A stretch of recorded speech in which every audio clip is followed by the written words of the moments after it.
That is economically stupid. I think there's some areas in that regard that he has been a little cute about, shall we say. I mean, when politicians start talking about people's genitals, you know you're not in great territory.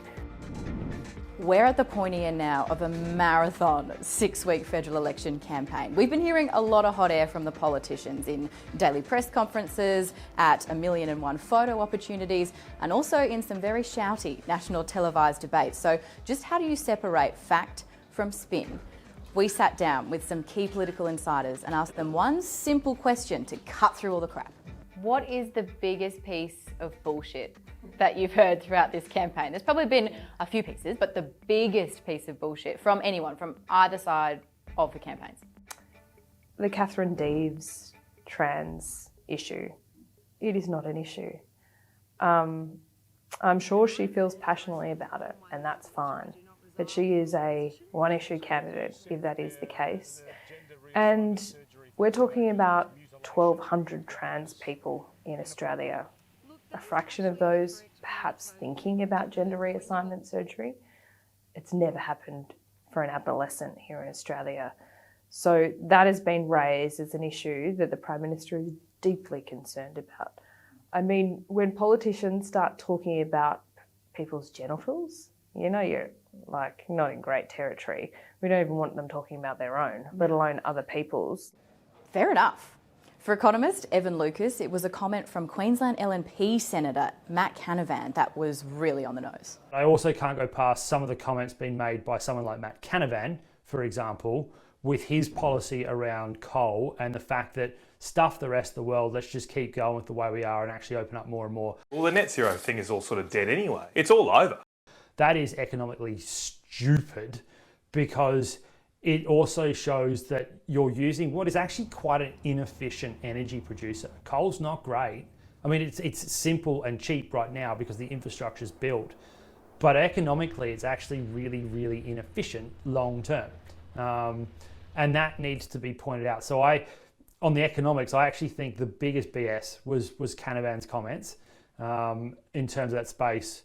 With Scott Morrison, there's lots of things that he said. For example, saying that it's not a broken promise that he hasn't delivered an independent commission against corruption because it became apparent that he couldn't get it through Parliament. I mean, he hasn't even tried, right? Like he put it up. They didn't seem that they were going to agree with exactly his model. And so he didn't even try and negotiate any amendments. So, I think there's some areas in that regard that he has been a little cute about, shall we say. But Labor hasn't avoided sprouting BS either. I think that it is galling to listen to Anthony Albanese suggest that he supports vote turn back. Can I ask a question? Our position is very clear. So when you were Deputy Prime Minister, why didn't you support turnbacks then? You weren't proposing.